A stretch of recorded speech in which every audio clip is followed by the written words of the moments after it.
Welcome to Adults Only Comedy Berlin. Today we have Karl Pinzon Bustillo. Yay! Yay. So I'm happy to have here. you again. Oh my god, thank you for having me again, especially on this luxurious green room. Yes, we're recording again at the Wall Comedy on Grünberger Straße 84 in Friedrichshain, thanks to Foster Yao, the owner.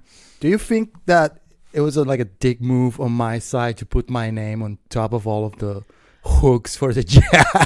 Look, I tend to think that writing, so in this green room that we're recording in, all the comedians have written their name on the wall. We've been invited to. I feel like writing your name on a wall already just feels like a dick move. You know what I mean? But wait a minute, it was like on the owner. Hi Foster. It was on Foster's advice. He gave us all markers. Like, you cannot blame your kids for writing on the wall if you give them markers. It's true. You can't really. Like, you can't. But like, no, there's some good. There's like, I don't know how dick movie it is. Like, I overthought mine for sure, but I made mine look as like adults only as possible. I love that Dave Adams' brand is like, I am Dave Adams, which is very accurate. It's very accurate. It's good. I don't know. It's pretty scrappy. I was at Mad Monkey Room yesterday, and I was still like, I only slept 4 hours yesterday. So like after my show on Friday, I was drinking and partying with all the comedians at the show, and then I was like, I want to meet up with someone. And so I texted someone, and he was at my favorite club in Berlin, Same Heads, which used to happen. Like, they used to have one of the best comedy shows in Berlin there in the basement. But anyway, I was like, oh, he's there. Cool. I love this bar. So I went, and then just as I arrived, he was leaving, and he had this whole group of people, and we ended up going to Paulo Pinco, this bar, and then we ended up at some kneipe, and then we ended up going back to his place, and then it was just like plates on plates of fun and more drinks, and then I didn't get to sleep until like 12 p.m. Maybe 12 p.m. Woke up without an alarm, thank God, because this show at Mad Monkey Room was at 6 p.m.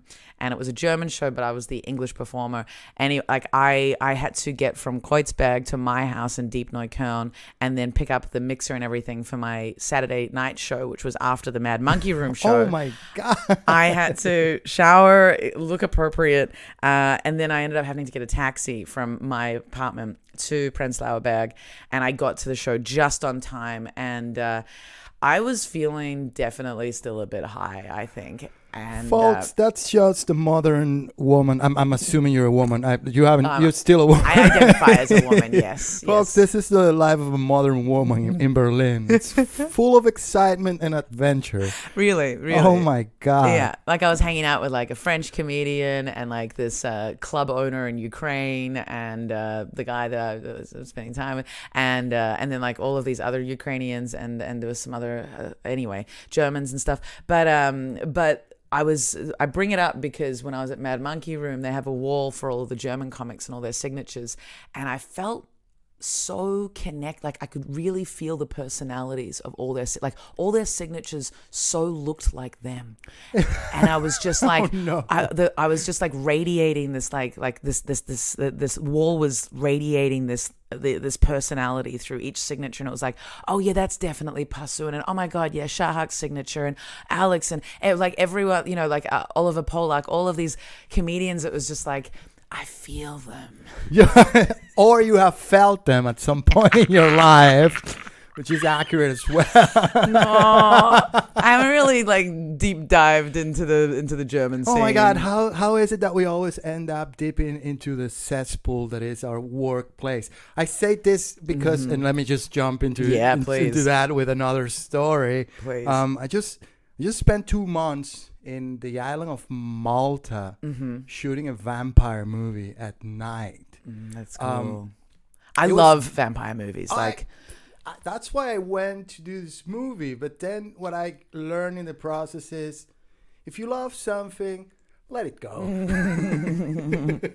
Let it be free. Don't get involved. Don't, because you're gonna end up like Hating seeing the process from the inside, and the process is dirty. It's fucking dirty. Absolutely. But like sometimes you like the dirtiness. Like for example, the comedy world. It's like, of course, like you're gonna get into it and you're gonna love all the elements of it, except for maybe the lack of professionalism and smaller scenes. But Precisely that's the thing that attracts me the most about making movies, which is just like this caravan of mad people rolling around the world, throttling with this like heavy steps because everything moves so slow and you're making a movie. Forever.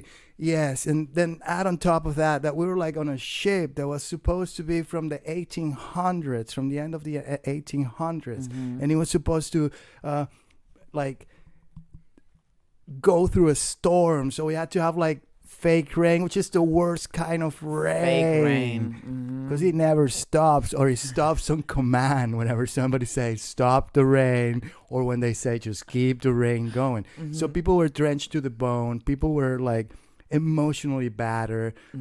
Another component of making movies is the gruesome hours, and as a person in film, you end up looking for love. You end up looking for affection. I had my family there for 2 weeks, but then I told them, you guys need to go because this is not like a family-friendly production. So you had your own family. Like my family, baby's born. You had your baby and you had your partner there. Yes, my partner and my baby were there. We were sharing a room.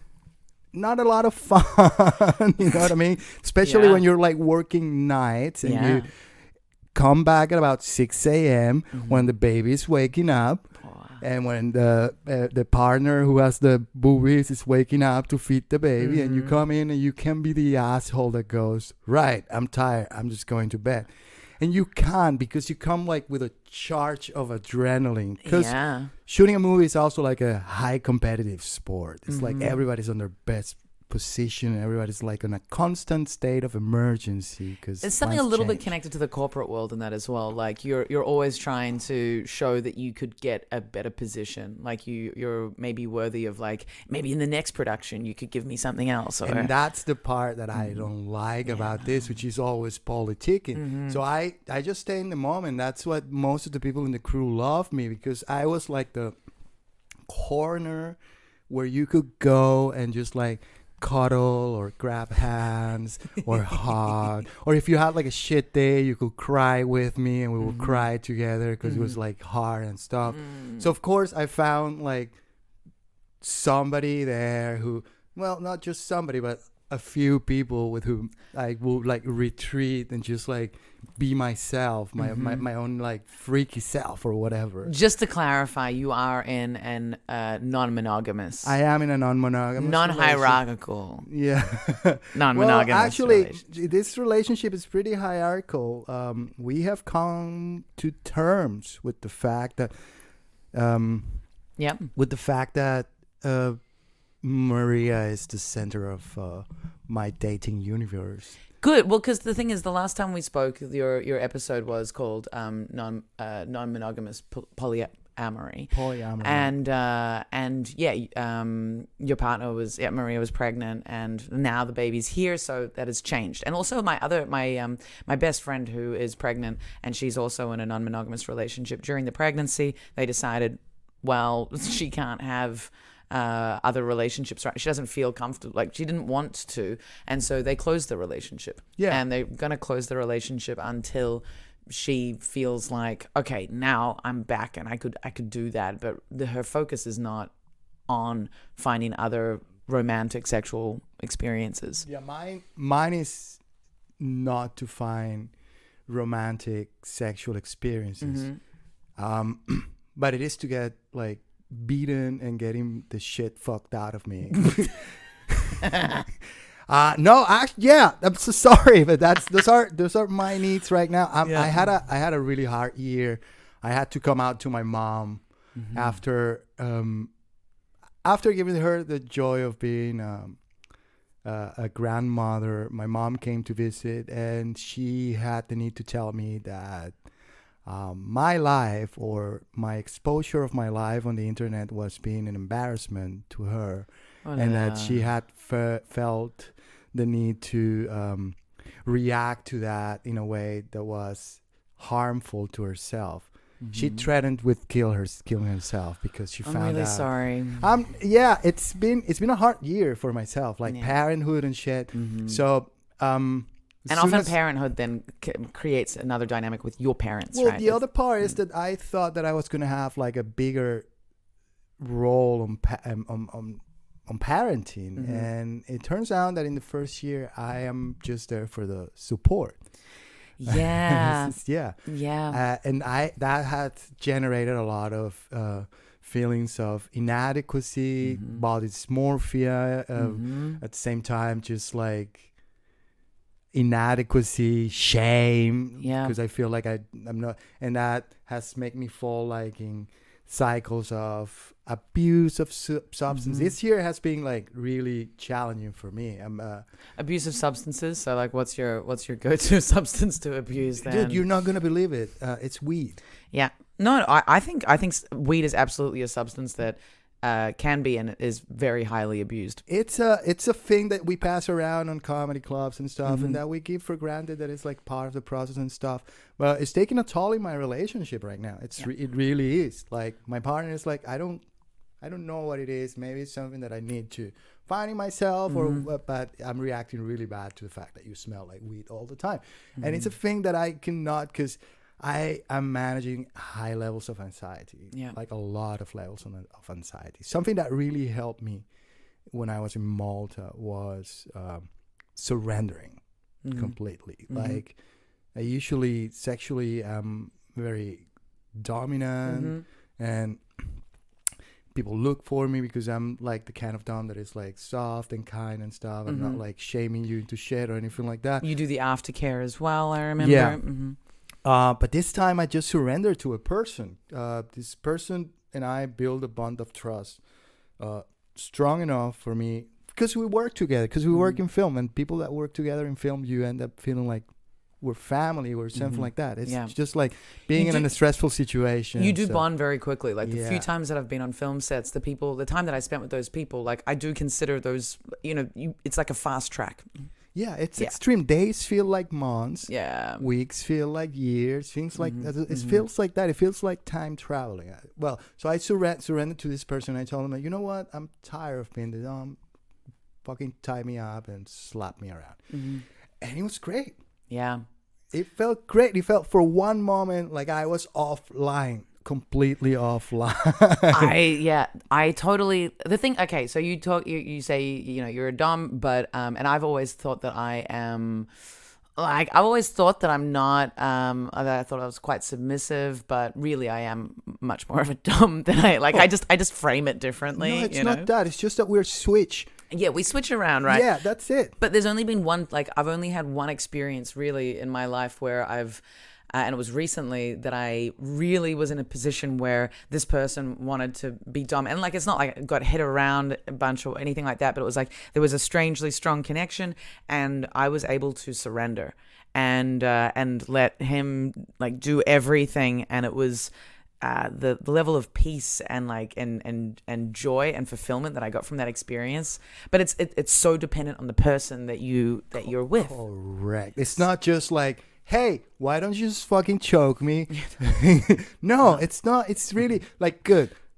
Try it out. But I'm going to say 7 out of 10 times, you're going to end up with somebody who is just going to challenge some sort of childhood inadequacy or some shit, and just going to dump some shame on you. It's just never good for the afterglow.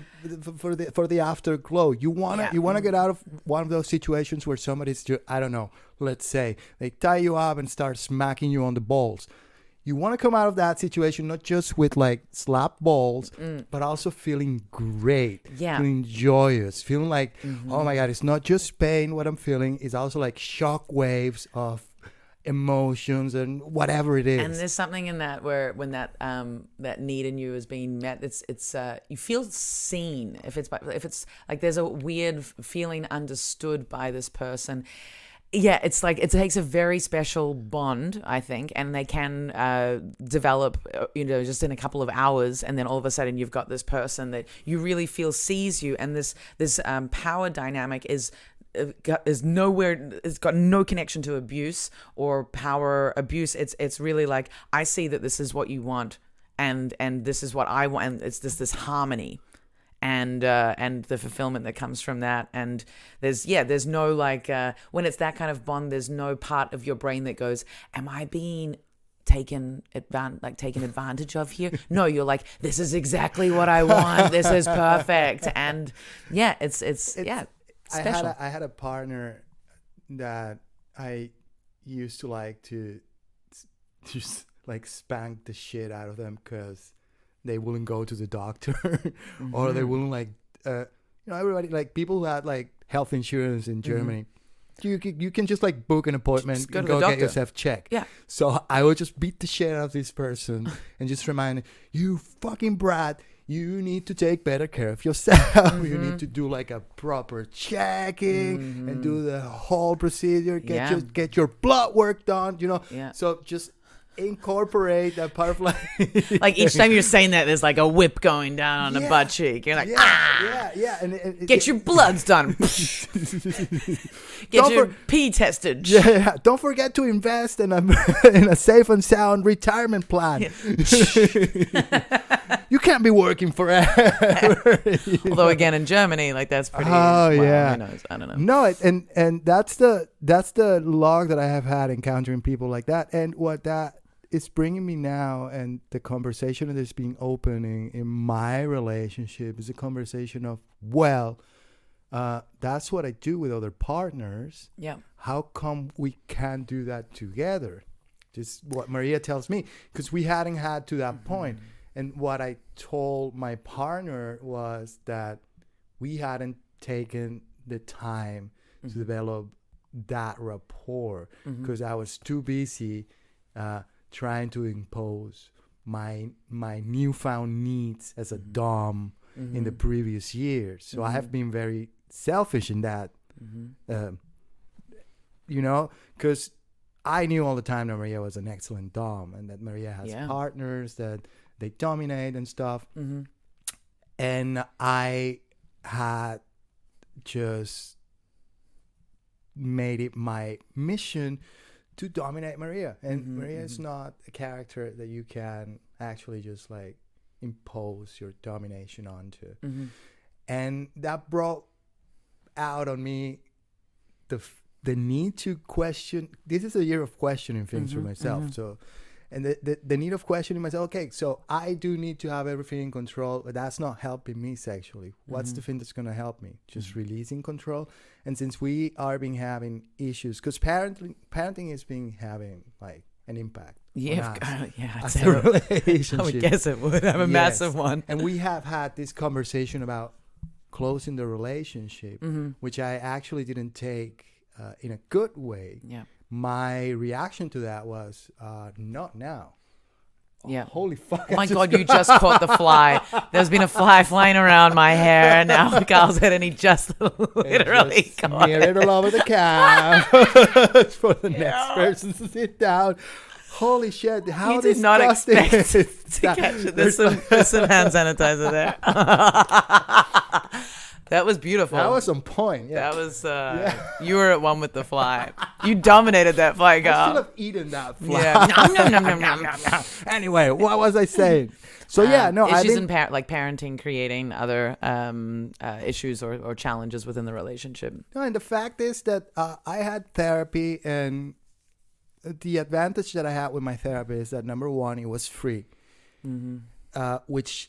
Health insurance covered it, right? No. I had the luck because somebody recommended me like 4 therapists on my native language, Spanish. And one of them worked for a church non-profit organization that did like family work. That's how I met Dr. Angel Sanchez. With him, I did like 4 years of Gestalt therapy. Gestalt therapy. Well, actually, is that like Gestalt or Gestalt? Okay, Yeah. I don't know what that means either. But actually, I'm like going to correct your pronunciation, and then you can tell me what it means. So Gestalt therapy in German makes they make you tell your story, and then they retell your own story in a different way. So you understand that narratives are dominating you, and that you should retell your narratives. And in between sessions, they leave you with homework, because it's between the sessions that therapy really works. Totally. So I had all those tools, and I felt like free therapy is the best gift that I ever had, because it wasn't focused around money. It wasn't like, well, come back the next session. It was focused on results. And the doctor just told me, like, you can use this with friends. You can, like, you don't need therapy. You don't need to become a slave to therapy. But I'm a big supporter of that, yes. But I'm a big supporter of the fact that you're not the same person all the time. Yep. And the more therapy you have, the more that other issues may arise. Yeah. Now, I have issues right now that I don't have any tools to deal with. So what I decided was, all right, I'm going to look for help. The problem is that help comes either too late sometimes, or it comes in a moment where people are actually desiring results. So I'm at that stage. But the good news is that I found therapy. I found a couple of therapists. I think I've been speaking about that on stage. Yeah. So you found a couple who are both therapists, and you see the two of them. That's right. Together. Yeah. I don't know if that might be the case for future sessions, but the first session was the both of them. And the advantage is that you don't have just one mind working with you. Yeah. You have two minds at the same time, bouncing ideas. Yeah. And if you are engaged enough in the process, you might catch glimpses of work right on the session. Yeah. It's not just going to be you trying to entangle whatever is happening in your head. It would help also with your understanding of the like objectivity of what they're saying, because it's not just one person, it's two people, so they might have slightly different takes on things. And then it's also like it's not just the one-on-one dynamic, which can have its own problems and its own like that's its own ecosystem. If it's dispersed with another person, then that's really interesting. Yeah, and not only that, but they are sex positive, LGBTQI friendly, which is another thing. I became a parent, and all the advice that I got was cis, white, gender centered. Like, you have to be this, and you have to be strong, and you have to take the driving position right now, and you can. But all this advice shouldn't be what therapists look from my therapy experience. Like I only saw like Jungian based psychotherapists who did a lot more. They did a lot of stuff that worked with the body as well. So it was very like. I'm not talking about therapy. I'm talking about regular people. Oh, regular people. Okay. I thought the other therapists you tested out. No. Okay. No, the other therapist was. Oh my God, I had such a bad experience. But I always do whenever I'm finding a therapist. Yeah. Like, you write emails with therapists, and you open up your heart to people. You open up, like, whatever is happening in your life. You try to give, like, the most clear picture that they can have. And rejection comes back. And it feels like... people talk about fucking dating, and then it's finding help. It's finding a therapist that is not going to tell you, I'm out, I can't help you, you're too much to have on my plate right now. I've been really lucky with my therapist, because my mum actually studied psychotherapy. So I started seeing a psychotherapist when I was 17 and saw her for about a year. And she gave me did a lot of like the background stuff. Like, so I really understood my basic issues around my parents' divorce. We did a lot of like role playing stuff, a lot of drawing, a lot of like, this a bit of hypnosis and stuff like this. And very much the therapy process that I had when I was 17 was me just talking about stuff, and then her trying to get me to like stop being conscious, really, like stop being just speaking with my frontal or my ego, not so much ego, but you know what I mean. And then her trying to like see where pain is and how that feels, and really speaking in these less self-conscious ways, I guess that's what I'm That's saying. how these therapies work as well. Plus, I think I gotta say that I'm such a child of the 80s, because everywhere that I see the word radical, I have to be there. And I think that radical. And they had like radical self-coaching on their name. It was like, well, that's interesting. That sounds interesting. And we talked about it, and they were like, we don't adhere to the radical philosophy. I mean, we have it still on our page, but we don't adhere to it. And I love that. I love people that advertise something but do not take that like as a religion. Yeah. Like, I'm into BDSM, and then you see them all the time and they're wearing fucking leather all the time. I like people that dip their feet into different stuff that, like, I think if you identify really strongly with something, there's something something in you that isn't okay, so you need to hold on to something that gives you a sense of identity. Whereas you can touch into all these different activities. You can be a dom, you can also not, you can be into BDSM, you can be a radical therapist, but then also like implement other strategies. But the therapy that I then saw another therapist. I changed therapist from when I got into my 20s, when my first boyfriend tried to commit suicide, and that really fucked me up for quite a while. So I was like, okay, I need to reach out again. And then I saw this therapist to get through that stuff, and I saw her I've almost never paid for therapy either. Like, my mom always paid for it. Good job. Yeah. Thanks, Mom. Thanks. That's really good. She made you crazy. She paid for it. She made That's what I'm doing. I'm trying to save money for Mika, so Mika can have like a mental health fund. Yeah, and I think it's really, really important. But basically, this therapist helped me through that suicide situation.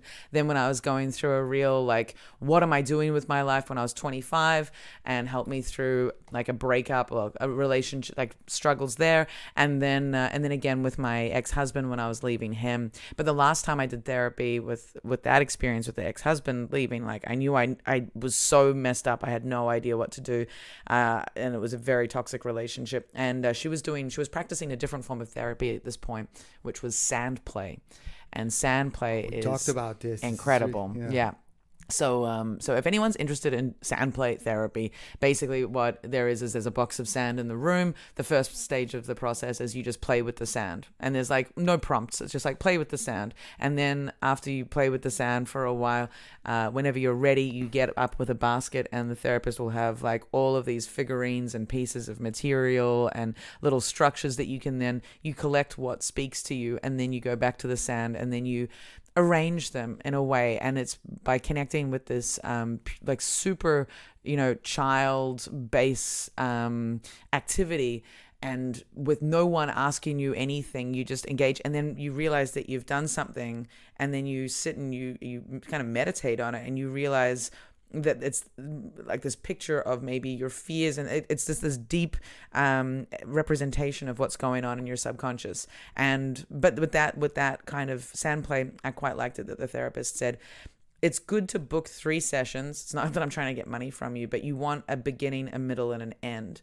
And giving yourself this structure actually somehow, I've seen it work much better with people. You can come back, but the idea is you have a beginning, a middle, and an end for your process, whether or not that's 6 sessions or 3 sessions. And I did it in 3 sessions, and the amount of awareness, insight, and closure I got on all of this messed up trauma, pain, guilt that I was going through, and that way I was able to make some really healthy decisions. And like therapists call it one thing. Sorry to no. Therapists call it one thing or the other or whatever. Like, it's like your inner child, you're this, you're that. Mm-hmm. It's actually you talking to you. And yes, sometimes we don't listen to ourselves, and we need films like The Sandbox to actually have a visualization of what's happening inside of yourself. Like I say, this is the year of me questioning a lot of things. One of the biggest questions, and I'm sorry to like change, it has been, have I ever been in love with a man the same way that I have been in love with women? Like, why is my relationship with men so, I don't know, aloof?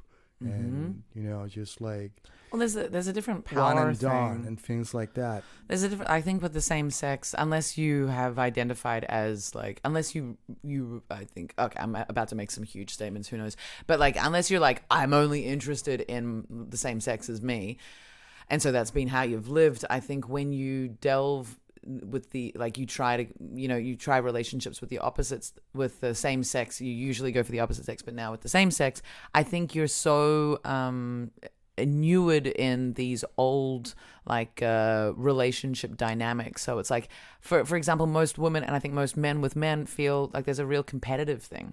The power dynamics are so much more competitive, I think. It's super weird, and it's also that thing of like I actually don't like men, not sexually. No, men bored me. I found that out the hard way because I started like giving, but men have a way, like especially the men I usually felt attracted to, just like poor souls who have like a low level of entertainment and stuff. Really? Then I'm starting to find men that are more like out there and stuff. Usually they're like confused 25-year-old hot guys.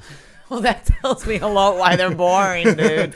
Like they don't have any things. No, but then the men that are like interesting, those men that lesbians imitate and stuff like that.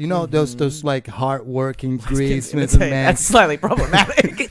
No, I mean, come on. I consider myself to be a lesbian as well. I love me a butch lesbian. I really do. That was the thing that I used as a drag to be a man. I didn't follow the the image of like all-time men like I don't know, Paul Newman or Steve McQueen. I think Frank Sinatra is a great role model. But then there's Katie I Lang. think I try to be But then Frank there's Sinatra. Katie Lang, who is a better Frank Sinatra for me. No. Fuck yeah. No. Katie Lang is amazing. The way I love Katie Lang. Don't get me wrong, but like there's Tig Notaro for fuck's sake. Tig I like Notaro Tig is Notaro. manlier than any man, and she just makes me like, oh my fucking god, Interesting. like be something like that, aspire to something like that, not just like. That's the thing that I'm telling you, that that the men that these women adapt their role model of masculinity or butchness to are usually sad, broken men who have like no joy in their life, no hugs from their parents, and it's just fucking horrible to be following that thing all the time or falling for that thing all the time. I want a Russian guy who has been hugged by his dad. How about that? Oh, that's you know what I mean? You're not gonna find that, dude. Yeah, that's what I mean. I want a hot Russian guy who is gonna talk to you about kale. You know what I mean? Interesting. He sounds boring to me. No. I it's funny that you're saying this though, because for example, for me, I have never fallen in love with a woman. I've been extremely attracted to and like thought maybe I could have love with that woman, but I've never had it. But I also feel the same way. I think that I love my female friends, right? And I've got my friends, but like a woman who I'm attracted to, who I could fall in love with, if I'm around a bunch of women, I always want to support the sisterhood, but in terms of me being intellectually and like physically or like that chemical in your heart, that like excited thing, there's like really so few women do that for me, whereas the way I can relate to men is just so much easy. Like it's so much, it feels so much more natural for me, and like I can push things, I can be an asshole, I can be I feel so much more myself. I can tell you what it is on me it's just internalized homophobia. That's it. And I think that love within men is gay as fuck, and then the voice of my mom comes in my head and it's like, I'm gonna die because of your lifestyle, and then you know what I mean. But do you know any like male gay couples that you're like, oh my god, these guys are the best? Yes, I have Cornelia and Timo, which are like friends of Maria, who came. Hi Cornelia, hi Timo, sorry for bringing you into the podcast, but they're like such a lovely couple and interesting humans. Oh my god, and they did something really cute for me last year on my birthday, which was because everything was closed. And usually what I do on my birthday is go and watch 2 movies. They opened their house to me, and they had like a video beam, and they gave me 2 very lovely queer movies for my birthday. Aww, that's beautiful. And they projected 2 movies for me. We did like a double feature. They did popcorn. We had cake. I want to go to the movies. Everything. I want to go to the movies. You know what? The next. Okay. There's my birthday is in 2 weeks, and I'm not. What date's your birthday? On the 22nd. 22nd of October. Okay, I've got something on that day. Do you know what I want for my birthday? What do you want for your birthday? I want a birthday orgy.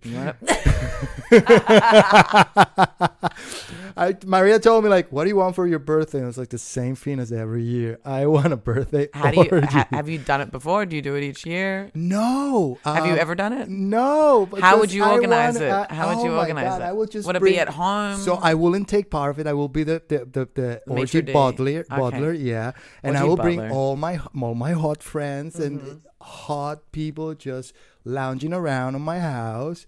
And then, if you want to get it on, you get it on. If you want to just there's magic wands all over the place. It's nice music. By magic wands, do you mean not the Harry Potter kind of magic? Do you mean crystal, do you mean nice dildos? Yeah, nice dildos and stuff just to offer people, just to get yourself. I would like it to have a very femme to femme energy, just a few guys, but guys with femme energies as well, or just guys to be willing to just put themselves on a down a little bit, not be like, my cock cures cancer, shit like that. Get on it. Exactly. It's let's fill those holes. No, filling all of them. I'm gonna fill all those holes. No. If some holes want to be filled, it's because somebody is taking orders. I would like to have a very dumb woman just giving orders as well to people. This sounds... What kind of location would you do it? It would just be my apartment, because Maria is going on that week in a way. They already told me look, I'm going to go to Hamburg and it's going to be your birthday, so have at it. You're going to be 41. If you get to have an orgy, that's great. Please have everybody be 2G. Yeah. Everybody has to be 2G. Yeah. And vaccinated or recovered for anyone that's listening, not in Germany. Yeah.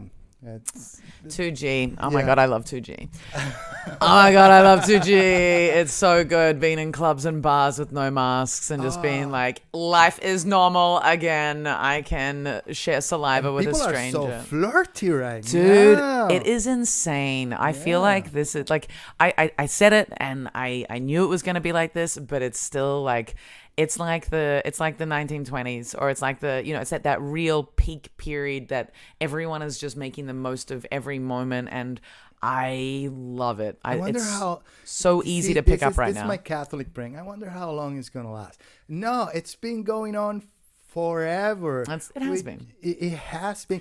People are slow.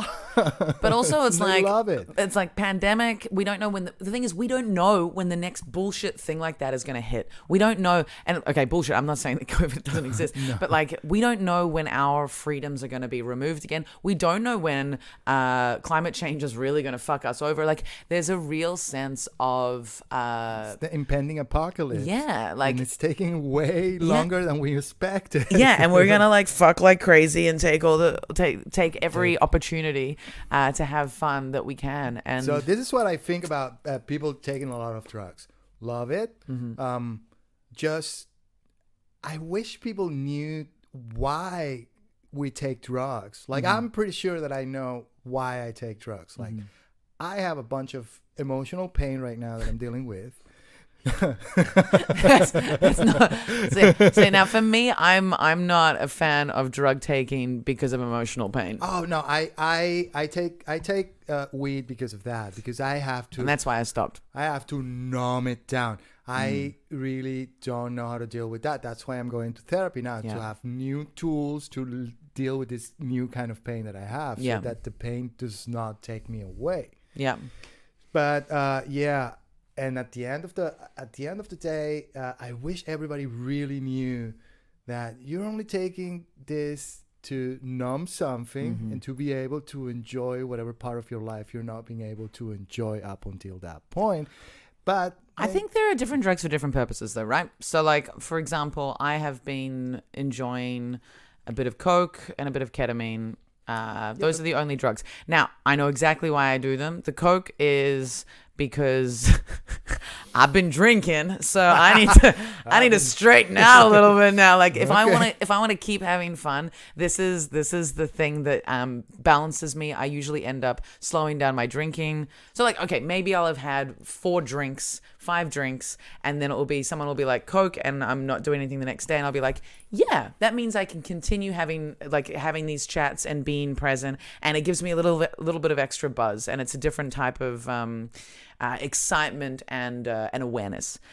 Ketamine is a different thing. Ketamine is like, let's feel drunk without the alcohol and still be really present, but there's a real playfulness and no sluggishness. But look, every drug has like right now a study going on the effects that it has psychologically. So we might be doing ourselves a favor, but we're not, because we're not doing it with that consciousness. We're only doing it because like, fuck yeah, I'm drunk. If I take this is going to take me out. And actually, if you take the European cocaine, you're taking just like 40% cocaine and then some baby laxative. And then I love that baby laxative, man. I love me someday. But the difference is like, I'm not going out being like, I'm going out to take drugs tonight. It'll be like, I'm going out, like I'm at a show and then I finish the show and the energy's great. And then there are all of these friends here and the chats are fun, and who knows who the next person I'll have sex will be. Yeah. And so it's like,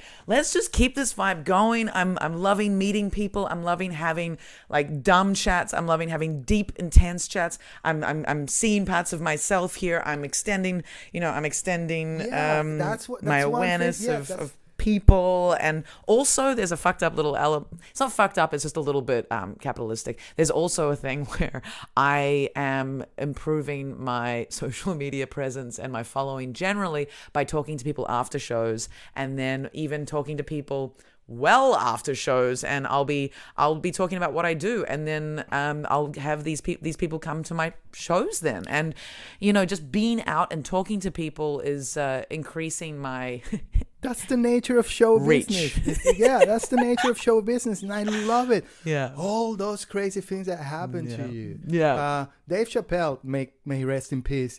He said Dave Chappelle is not dead. Really? According to the transgender community, he is. I was just talking to my stepdad about this. Oh my God, we could do like an hour talking about that. I think I respect, but the fact that he doesn't acknowledge my position in life or my disposition in life as valid or as like as queer. No, not as queer. As non-binary. As non-binary. It's like, he doesn't accept it. He straight out said he doesn't accept it. He just says that there's only men and women, that you can only either be a man or a woman. So does he really say that? He said it on the show. I understand. I mean, how he left it open. But I don't. So I followed everything that he said on the show until that point when I was like, well, to you, I'm nobody. And then he told that story about the transgender person, like, oh, I hang with people. And it's like, oh, all right. So to you, my lifestyle is just like a fashion statement or something like that. Got it. So for you, just human beings are just like classical men or women. But that's also just not true in terms of there's intersex, and then there's like, like in Thailand they recognize like 15 different genders. Like his statement is biologically wrong. Yeah, because biological like gender is just like a spectrum, and there's people like on a lot. Yeah, there's sex and then there's gender, and biologically there are more than 2 sexes, and then gender-wise, it's like, dude, that's an entirely different thing as well. We're gonna have to wrap it up because we're gonna be starting a show. Yes. We are performing at the Wall Grindhouse Comedy. If you haven't checked us out, come and check us out. Sundays at 6 p.m. Look at me go with my plugging; it's insane. Do you have any last things that you want to bring up? Yes, I'm gonna be in the chili cookout of Boxkagener Platz next week, eating chili, not making chili. And I might be cooking some soup next week if you want to come over to my house. And also, it looks like there's an orgy coming. If you want to take part on the birthday orgy, please hit me up at at Karl Medi. That's KARLMEDY, Karl Medi. It's like comedy, but with Karl. So sad. It's great. It's genius. It's amazing. I love my handle. It's a great handle. It has been a pleasure, Karl, as always. Thank you, Anna Bears. And that's been Adults Only Comedy Berlin. See you next time. Goodbye. Bye.